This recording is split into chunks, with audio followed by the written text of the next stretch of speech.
అందరికీ దేవునామమున వందనాలు చెల్లిస్తున్నాను. ఈరోజు బైబిల్ పఠనం చదవగా విందాం. కీర్తనలు 34:14 వచనం చదువుకుందాం. కీడు చేయుట మాని మేలు చేయము, సమాధానం వెతికి దాని వెంటాడము. ఇక్కడ కీడు చేయుట మానాలి, మేలు చేయము, సమాధానం వెతుకు దాని వెంటాడము.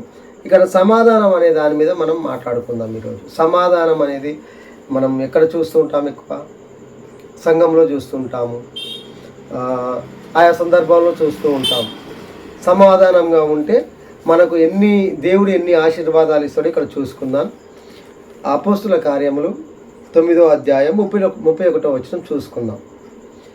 కావున యూదయ గలిలయ సమరయ దేశములంతటా సంఘము క్షేమాభివృద్ధి నొందుచు సమాధానం కలిగి ఉండేను, మరియు ప్రభునందు భయమును పరిశుద్ధాత్మ ఆదరణ కలిగి నడుచుకొనుచు విస్తరించుచుండెను. ఇక్కడ ఏందంట? సమాధానం కలిగి ఉంది సంఘం దగ్గర. ఇక్కడ చూడండి, గలిలయ సమరయ దేశములంతటా అంటే అక్కడ వారు సంఘం క్షేమాభివృద్ధి నొందుటకు, క్షేమభివృద్ధి నొందుటకు అంటే డెవలప్మెంట్ అవడకు, సంఘం అభివృద్ధి చెందుటకు ఇక్కడ సమాధానం కలిగి ఉంటారు. అక్కడ ఉన్న వారందరూ సమాధానం కలిగి ఉండి మరియు ప్రభునందు భయమును పరిశుద్ధాత్మ ఆదరణ కలిగి నడుచుకొని చుండి, అంటే దేవుని మీద భయముతోను పరిశుద్ధాత్మ ప్రేరణతోను వాళ్ళు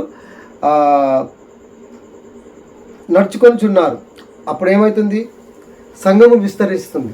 సమాధానంగా ఉంటే సంఘము ఇక్కడ విస్తరిస్తుంది అని మరి బైబిల్ వాక్యం సెలవిస్తుంది. మరి సంఘంలో మనం ఎలా ఉన్నాం? ఐక్యతతో ఉన్నామా?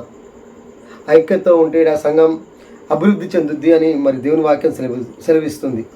ఎందుకంటే మనం సమాధానంగా ఉంటే మరి సమాధానంగా ఉండాలి. ఎందుకంటే ఇక్కడ సంఘం అభివృద్ధి చెందాలి కాబట్టి మనం సమాధానంగా ఉండాలి. ప్రార్థనాపూర్వకంగా అందరం కలిసి సంఘంలో మరి సంఘాన్ని ముందుకు తీసుకుపోయే వారంగా సంఘం విస్తరించలాగున మనందరం కూడా సమాధానం కలిగి ఉండాలని మరి వాక్యాన్ని తెలియజేస్తుంది. దేవుడి వాక్యాన్ని దీవించును గాక. ఆమేన్.